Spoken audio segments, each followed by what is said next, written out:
¿Qué tal? ¿Cómo están todos? Bienvenidos. Aquí nos reencontramos en la pantalla de Vivencias Televisión con una nueva edición de Agroimagen, este espacio que acompaña a cada uno de los sectores productivos, particularmente en nuestro sudeste cordobés. Vamos a hablar del maní, porque ha llegado a la región este cultivo que tiene su capital nacional en Hernando, en la provincia de Córdoba, que en nuestro país se producen 1 millón de toneladas, cuyo mayor porcentaje se exporta, pero ha expandido precisamente su territorio. Se han visto en la última campaña lotes en localidades como Inriville, Justiniano Poce o Montemaíz, por citar algunos puntos geográficos. Hemos compartido un día de cosecha y luego a través de la tecnología Zoom pudimos dialogar con el ingeniero agrónomo Rafael Giraudo, referente en la producción del maní, donde abordamos diferentes aspectos. Lo hemos consultado en primer lugar sobre las cuestiones que están relacionadas al manejo del cultivo. ¿Cómo se produce maní en la República Argentina? El maní es un cultivo anual. La fecha de siembra normal coincide bastante con la de la soja, para que los que están más familiarizados con este cultivo lo puedan comparar. En el caso del maní, normalmente se siembra durante el mes de octubre y principios de noviembre, y el momento de arrancada es hacia fines de abril y principios de mayo, y su cosecha es posterior a ello. Es una planta, es una leguminosa, que recibe la fijación biológica de nitrógeno gracias a una simbiosis que tiene con las bacterias, como cualquier leguminosa. Es una planta de bajo porte y permite rotaciones perfectamente con otros cultivos de la zona. Se puede sembrar de manera directa. En el caso de que haya un volumen muy importante de rastrojo, se puede hacer una remoción superficial del suelo para la implantación.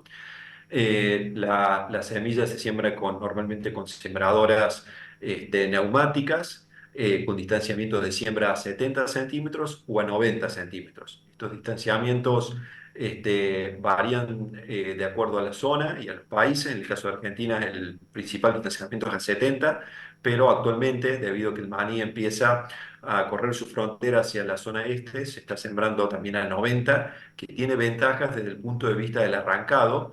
En países como Brasil o Estados Unidos, la mayoría del maní se siembra a 90 centímetros. Las sembradoras no necesitan grandes especificaciones. La mayoría de los dosificadores neumáticos lo pueden sembrar, y se adaptan las sembradoras que habitualmente utilizamos para los otros cultivos. Simplemente adecuar placas, adecuar caños de bajada. Así que básicamente eso es lo que impacta en la siembra. Es muy importante la temperatura de suelo para determinar el comienzo de la siembra, que eso generalmente lo logramos a los 15 o 16 grados en la cama de siembra a partir de principios de octubre. Eso puede ir variando un poquito a la zona y al año, pero básicamente esos son los requerimientos para esta labor. Y en materia de nutrientes, ¿qué requiere el cultivo? Es muy parecido a la soja, químicamente por tonelada de grano extraen muy parecido.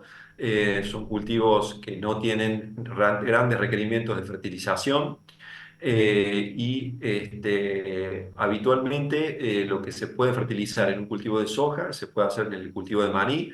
Generalmente lo que tratamos de nutrir es al suelo con un criterio de reponer nutrientes, pero es un cultivo bastante noble con respecto a la necesidad de fertilizante. Plaga, enfermedades, controles químicos, ¿cómo es? Bien, el cultivo de maní es bastante noble para lo que es plagas. Son pocos los insectos que lo afectan, principalmente las cortadoras, que son las orugas que cortan a todos los cultivos en el momento de implantación, y luego básicamente arañuela y trips, que lo hacen al final del cultivo y son plagas bastante similares a soja. En el caso de orugas, suele haber ataques ocasionales, pero no son plagas de importancia. Con respecto a enfermedades, sí, el maní tiene una enfermedad policíclica bastante importante, que es la viruela del maní, que es específica del cultivo, que son una de las principales enfermedades de hoja, que hay que atenderla y hay fungicidas apropiados para su control. Técnicamente se puede combatir y prevenir. Y luego hay enfermedades relacionadas al suelo. Por eso es importante las rotaciones del cultivo, que pasen por lo menos 4 años entre un cultivo y otro, para evitar que las enfermedades se propaguen con el maní que queda de un año para el otro, que le llamamos maní guacho. Entre las enfermedades que podemos compartir con la soja de las enfermedades de suelo, no son muchas, Sclerotinia sclerotiorum es una de ellas, por eso es importante que el maní vaya rotando adecuadamente y respetemos los periodos de descanso del suelo. Lo que es malezas, el maní no es resistente al glifosato porque no es posible sembrar maní transgénico, no existe el maní transgénico. Como el maní es un cultivo que se exporta a un mercado bastante exclusivo, hoy no se ha podido o el mercado no acepta la transgénesis, entonces las malezas que debemos controlar lo hacemos con herbicidas sin poseer la posibilidad de utilizar el glifosato en post-emergencia, o sea, cuando el cultivo está implantado y ya nacido. ¿Cuántos milímetros necesita para hacerse la campaña de maní? El maní es bastante rústico. A partir de la isoieta de los 500, 600 milímetros se puede hacer un cultivo de alta producción. Lo que sí estamos viendo que el potencial es muy grande de las nuevas variedades, que a medida que levantamos las posibilidades de tener más milímetros, estamos logrando techos de rendimiento más altos. Pero es caracterizado y por eso el cultivo viene de las zonas un poco más semiáridas, porque con menores precipitaciones que los cultivos como la soja, tenemos la posibilidad de producir rendimientos más altos.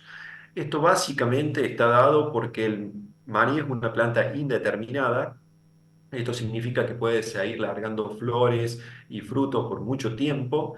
Y si tenemos un periodo crítico con ausencia de lluvia, en el caso de una soja o un maíz, tendríamos un efecto negativo muy marcado. En el caso del maní, tiene la posibilidad de el cultivo generar nuevos aparatos reproductivos para volver a generar frutos y así compensar esta pérdida de rendimiento. Por eso se adapta mejor a la sequía que los cultivos tradicionales que tenemos en la zona. El porqué de explorar nuevas áreas. Muchos años atrás tal vez era impensado el sudeste cordobés, hoy porque se busca, entre otros destinos, este.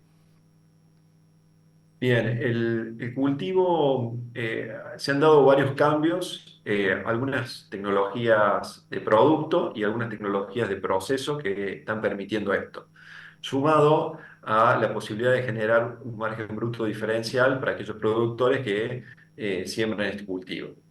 Con respecto a tecnologías de producto, tenemos posibilidad de sembrar variedades de ciclo corto que permiten el arrancado del maní anterior a la época de temporales del otoño y días más cortos y heladas.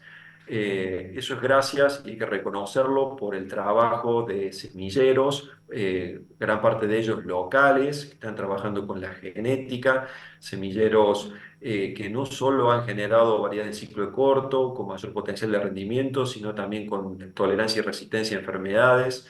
El maní tiene una enfermedad que se llama carbón del maní, que es local, y bueno, estos semilleros y están en Cabrera, están acá en la zona, técnicos que han podido desarrollar semillas con capacidad de tolerar estas enfermedades o tener mejor performance, que esos aportan y mucho. El segundo punto en cuanto a tecnologías de productos son los agroquímicos, básicamente basados por los fungicidas, que antiguamente enfermedades como la viruela del maní directamente hacían que en zonas muy húmedas no se lo pudiera producir. Hoy tenemos la posibilidad de controlarlo con manejo racional de estos productos y de manera eficiente. Después la tecnología de proceso, que en realidad son varias, tener la posibilidad de generar nuevos distanciamientos con siembras que posibilitan el arrancado en condiciones de mayor humedad, la posibilidad de hacer un arrancado más eficiente gracias a las tecnologías como piloto automático, que hace que la siembra y la arrancada salga perfecta, maquinaria agrícola con más capacidad de trabajo. Antiguamente las maquinarias de maní, que la mayoría eran de fabricación local, tenían poca capacidad. Actualmente, si bien hay maquinarias de origen nacional y muy buenas, como arrancadoras y demás, también contamos con la última tecnología que cuenta un productor de punta en cualquier país desarrollado, como lo es Estados Unidos. La misma maquinaria que ellos poseen la disponemos hoy. Así que bueno, todo ese combo ha ido haciendo o logrando que el maní se inserte en zonas de alguna manera más exigentes. Y cuando digo más exigente, que es el este de Córdoba, provincia de Buenos Aires, Santa Fe, es porque al tener más precipitaciones y más distribuidas, sobre todo en el otoño, porque si algo que caracteriza al oeste de Córdoba y al sur de Córdoba es que las precipitaciones están muy concentradas en el verano, pero en estas regiones de otoños húmedos, este combo de productos y procesos nos permite lograr el cultivo con buenos resultados. Y en este interesante testimonio que nos está aportando el ingeniero agrónomo Rafael Giraudo, también lo hemos consultado sobre una frase que habitualmente se escucha anunciar: el maní destructor de suelos. ¿Esto es real? Bueno, eso es un gran mito y tiene su sustento, eh, porque el maní no retira prácticamente suelo del campo. Eso es, la cantidad de tierra que puede ir adherida a una caja de maní es ínfima. Lo que sí ha ocurrido, y eso es real, es que el maní originalmente surgió en la zona central de Córdoba con suelos más pesados y luego se fue corriendo al sur de Córdoba, San Luis, La Pampa, zonas realmente con bajas precipitaciones y suelos con un porcentaje de arena muy alto, suelos muy frágiles, de loma, y se hizo un mal manejo racional del cultivo, basado prácticamente en que sembrábamos el maní, posteriormente entraba la ganadería, era bastante normal en esa época, a comer el poco rastrojo que dejaba el maní, y luego venían vientos de julio, agosto, sin precipitaciones y generaban una grave erosión eólica sobre el suelo. Entonces, esa pérdida que ocurría en esas zonas frágiles y marginales, con suelos muy marginales, ha generado, de alguna manera, un antecedente como destructor de suelos, que hoy la mayoría de los técnicos lo utilizan o empresas como una estrategia comercial para que el cultivo no ingrese a ciertas zonas, porque hay una realidad que el maní, al generar un valor agregado en el pago del arrendamiento, de alguna manera compite con los productores y los cultivos tradicionales de esas zonas. Pero actualmente, y más en la zona del este, donde los suelos no son tan livianos ni las precipitaciones son tan bajas, podemos trabajar con el cultivo de maní sin ningún riesgo, a tal punto que hoy han surgido muchos cultivos de servicio, que llamamos, o cultivos de cobertura, que se integran perfectamente en la cadena luego del maní. Podemos sembrar gramíneas, todas las gramíneas de invierno, como trigo, ya sea para cosecha o como cobertura, centeno, triticale, bueno, toda la gama de cultivos de invierno, sumado a muchas otras cultivos de servicio, como puede ser vicia villosa y demás, que hacen que luego del maní, si uno quisiera generar una cobertura rápida en el invierno, lo pueda hacer. Igualmente, como cultivo de renta, el trigo es por ahí el cultivo por excelencia, luego el maní, si tenemos un buen perfil de humedad, porque lo que sí es real que hace el maní es una remoción superficial, los primeros 5 centímetros del suelo al momento de la arrancada, sin retirar suelo del campo, que eso sí genera una ruptura de lo que es un sistema de siembra directa continua. Eso es real. Pero si a continuación del maní realizamos un cultivo de cobertura y luego una gramínea de verano, por ejemplo, o un trigo y un maíz, el lote al año siguiente no vamos a encontrar ninguna diferencia productiva con ningún lote que siga siendo manejado en siembra directa continua.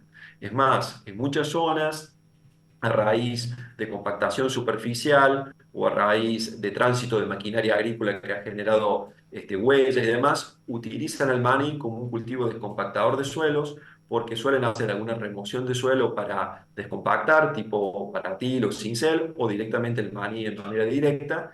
Y luego de que pasa el maní, nuevamente el campo entra en siembra directa continua y bueno, los resultados agronómicos son buenos.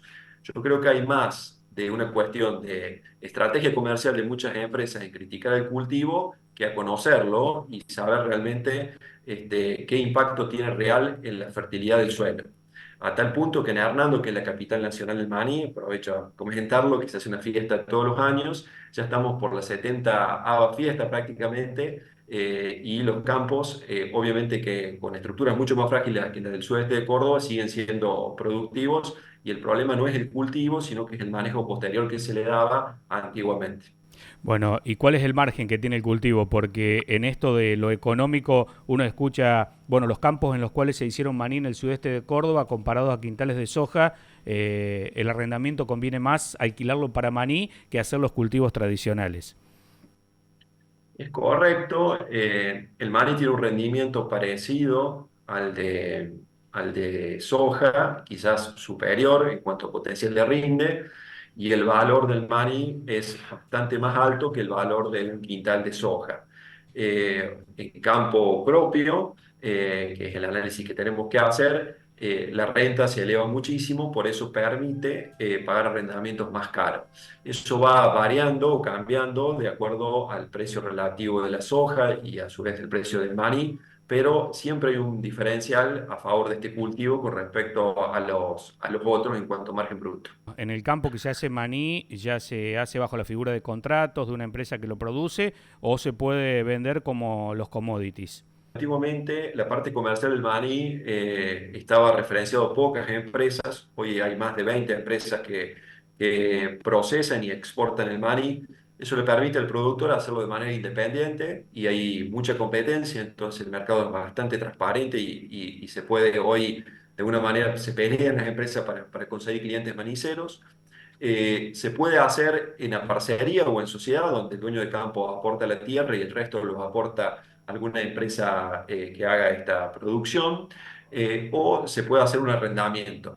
En realidad hay muchas posibilidades de realizar el cultivo y la mayoría de las empresas que hoy están en el mercado de maní las ofrecen a todas. Así que no es que haya que elegir por una, digamos.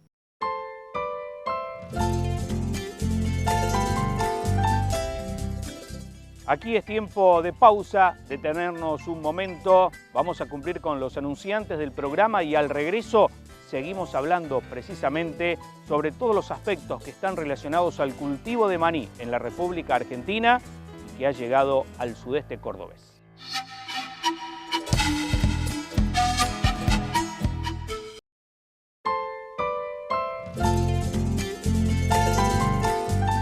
Le damos continuidad a esta edición de Agroimagen. Seguimos conociendo todos los aspectos que están vinculados a la producción de maní en la República Argentina con el testimonio del ingeniero agrónomo Rafael Giraudo. En este tramo de la entrevista hemos conocido cómo la Argentina produce, cuántas hectáreas se implantan, qué destino tiene precisamente el maní que se obtiene en diferentes campos del territorio nacional. Argentina es el primer exportador mundial de maní. Tenemos la suerte de ser una de las economías regionales que tenemos ese privilegio. Hay otros países que son productores de maní más importantes que la Argentina, pero se consumen lo que producen. Ejemplo, China, India, Estados Unidos. En el caso de Argentina, tiene bajo consumo interno, mucho consumo externo, mucho exportación, perdón, y eso hace que tengamos la posibilidad de acceder por la calidad del maní que producimos a los mercados más exigentes, como es la Comunidad Económica Europea, para lo cual se ha trabajado mucho dentro de las empresas maniceras, que están bastante organizadas a través de la Cámara Argentina del Maní, donde constantemente se está trabajando para cumplimentar con todas las exigencias de los compraderos externos más exigentes. y a través de la Fundación Argentina del Maní, que trabaja en la parte técnica, en la parte de calidad de producto, en la generación de informes sobre residuos de pesticidas. Se está trabajando mucho en todo lo que es el impacto ambiental del cultivo, como mencionaba anteriormente, y eso hace que hoy el producto argentino sea el de mayor valor y más demandado en el mundo por la calidad. Nos ayuda un factor importante que es la latitud donde estamos produciendo el maní, que a diferencia de otros países del hemisferio norte, como Estados Unidos y la mayoría de los que producen maní, lo hacemos en una latitud más fría, en una latitud alta. Eso genera algunas ventajas con respecto a la generación de un patógeno que es bastante complicado a la hora de generar calidad, que son las aflatoxinas, que son productos precancerígenos, que nuestro maní, por la característica dónde lo desarrollamos y cómo lo desarrollamos, tenemos baja cantidad generalmente de este componente indeseable, y eso ha generado que el maní nuestro sea muy demandado por la calidad, sumado a la gran inversión que se ve en las plantas. Ustedes, si pueden pasar por pueblos donde, o ciudades donde están instaladas estas plantas, que son básicamente todo el interior cordobés, algunas se están instalando incluso ahora en la provincia de Santa Fe, vemos una gran inversión en todo tipo de tecnología para poder lograr un producto de calidad y poder así mantener este estándar que es el de primer exportador mundial. ¿Cuántas toneladas de maní produce la Argentina? Normalmente de grano, la Argentina no está lejos de el millón de toneladas. La campaña pasada bajó bastante por la sequía, pero oscila en las 400.000 hectáreas, entre 350 y 400.000 hectáreas de producción. No ha cambiado en el tiempo, no ha aumentado, y en ese tonelaje de producción. Y de eso, prácticamente un 85-90% va a exportación y el resto queda para el consumo interno. O sea que la mayoría realmente es un producto que genera divisas para el país y agrega valor en la zona, porque el maní, después podemos ampliarlo, no se exporta tal cual como los otros granos que como salen del campo, sino que se industrializa en las mismas regiones que se producen o regiones cercanas, y luego se exporta ya con estos procesos industriales que menciono. Argentina en general exporta maní crudo y principalmente maní blanchado. Maní blanchado es un proceso de precocido y de extracción de la piel, y se exporta a granel de esa manera. En los últimos años ha habido bastante inversión tecnológica y empieza a aparecer la grana de maní, la pasta de maní, que es el componente principal de la mantequilla, que en otros países se consume y mucho, y maní tostado. Eh, ¿Cómo es el proceso entre la cosechadora y el campo y el destino final?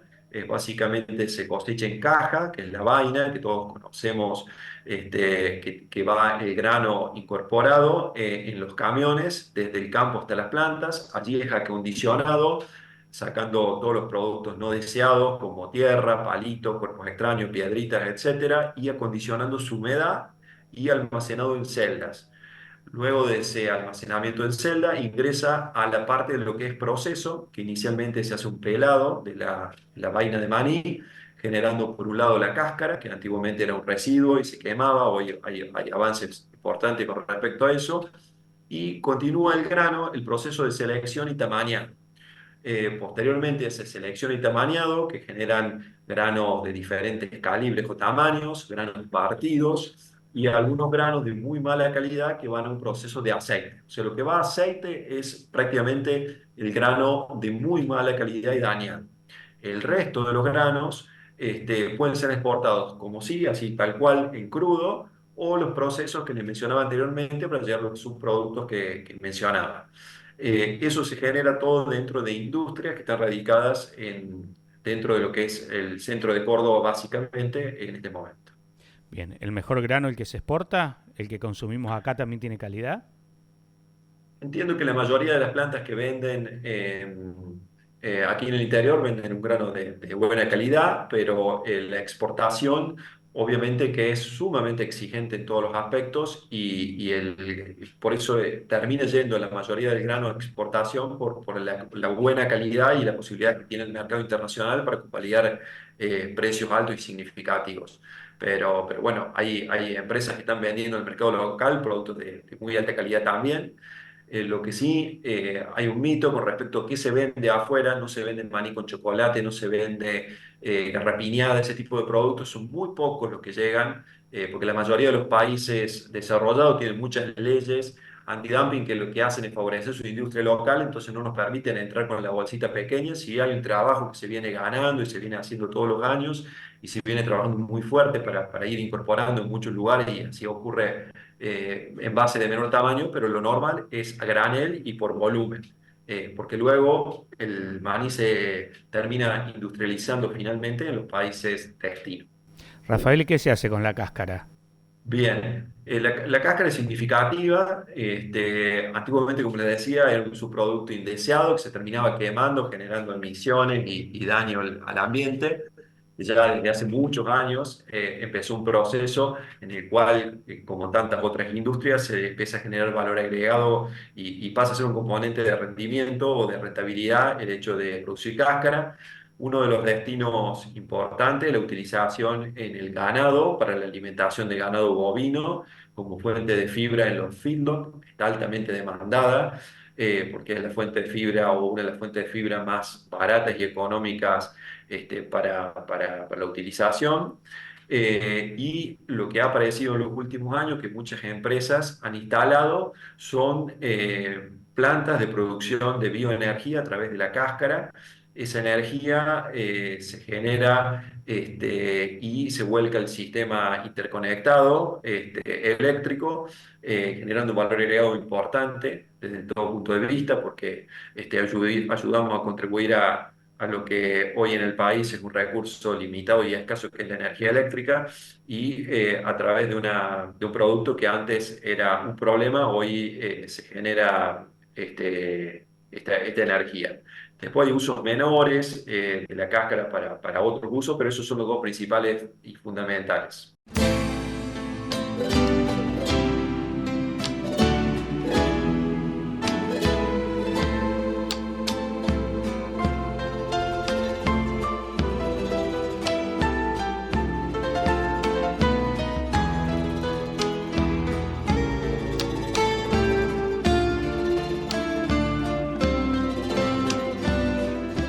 El maní, como toda producción que se lleva adelante en nuestro país, tiene a los productores nucleados en diferentes entidades. Con el ingeniero agrónomo Rafael Giraudo hemos hablado del rol de la Fundación del Maní Argentino, como así también de la Cámara Argentina del Maní. La Cámara Argentina del Maní está formada por las empresas productoras del maní, que tienen sus representantes y tienen la función de trabajar fuertemente e integrada a la parte política y a la parte ambiental para la exclusión del cultivo, constantemente está trabajando codo a codo para que el producto argentino se pueda ubicar en el mundo y lo haga de una manera sustentable e integrada, y trabajando con las instituciones públicas de todo tipo, como son el INTA, como lo es los ministerios de Agricultura de las provincias, etcétera.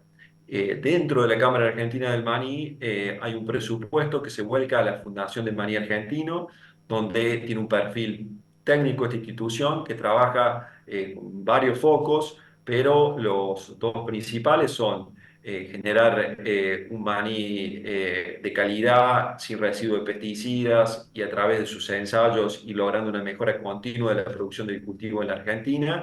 Y la segunda, y de igual peso, es lograr la sustentabilidad del cultivo, que como bien consultabas, Iván, en algún momento el cultivo tuvo su crítica por el impacto ambiental. Hoy se está trabajando desde la Fundación midiendo huella de carbono, rotaciones, cultivos alternativos, y bueno, y eso agrega valor, digamos, a las empresas maniceras y a los productores que siembren el cultivo. Hoy un productor manicero, ¿cuántas hectáreas o cuántas toneladas tiene que producir para que su negocio sea rentable y tenga continuidad en el tiempo? No hay una escala mínima. relacionada con la unidad, sí es importante que en la zona donde se produzca el cultivo haya de alguna manera maquinaria disponible para poder llevarlo a cabo, que eso es lo que hace un poco que una unidad demasiado pequeña en una zona donde no haya contratistas o maquinaria específica para maní que no son compatibles como la de soja y maíz, que básicamente lo son la arrancadora y la cosechadora de maní, porque la siembra si la hacemos a 70 se puede adaptar a una sembradora local y el resto de las pulverizadoras y demás son las mismas que los otros cultivos. Eso es lo único que puede hacer que baje la unidad mínima, sea un poquito más alta. Pero habiendo maní en la zona, que yo creo que en la zona donde hoy estamos hablando, ya el maní se ha instalado y hay lotes y demás, no existe la cantidad mínima porque un productor asociándose, entre comillas, a algún otro productor que haga el cultivo y que tenga contacto con algún contratista o con alguna planta manicera, que siempre tenemos de alguna manera contactos con contratistas, tranquilamente cualquier productor puede hacer 50 hectáreas, 30 hectáreas y anexarla a un grupo de hectáreas de la zona para que el contratista que vaya a hacer estas labores específicas, que como te digo no son muchas, lo pueda disponer en tiempo y forma, que en eso sí es importante contar con buena logística de estas tareas, sobre todo el arrancado. El arrancado del maní es el momento clave y fundamental por el cual el maní se saca del suelo y queda invertido para secarse el ambiente. Es mucho más importante que la cosecha puede esperar bastante tiempo y no genera un problema, pero sí la arrancada, porque si el maní está listo para ser arrancado y el suelo en condiciones, es importante tener logística de contratistas o maquinaria propia para poder hacer la labor. Pero no difiere de lo que es una soja o maíz, salvo ese punto exclusivo que es la logística de contratista para estas labores. El flete, si bien es un factor no menor, que impacta como cualquier cultivo, hay que aclarar que es mucho más importante por ahí la potencial de producción de un lote que el impacto que puede tener el flete en un margen bruto, porque a diferencia, por ejemplo, de un maíz o de un trigo, donde el flete es mucho más significativo, al tener mayor valor el cultivo que uno produce, el porcentaje de impacto es menor. Con esto no quiero decir que no se vayan a instalar plantas en otra zona, y creo que es bueno y agrega valor agregado y demás, pero hoy por hoy no sería un factor decisivo. De hecho, se hace algo de maní Salta, en Catamarca, Tucumán, a muchísimos más kilómetros de alguna manera que estas zonas nuevas, que son básicamente el sureste de Córdoba, sur de Santa Fe, norte de Buenos Aires, y el cultivo se desarrolla perfectamente y no se están instalando plantas, porque son inversiones muy grandes y quizás la amortización de esas estructuras no se justifiquen si hoy la capacidad instalada esté en las zonas típicas donde se producía antes el maní, lo cual no quita que pueda aparecer en el futuro. Pero yo creo que es clave a esa consulta es que el flete siempre impacta de acuerdo al valor del producto transportado. Al ser más caro, el impacto no es tan significativo. Rafael, agradecido enormemente por todos estos minutos y bueno, aportarnos claridad y también conocer sobre una actividad que está llegando a la región. Así que muchísimas gracias y un abrazo a la distancia. Al contrario, un gusto y disposición.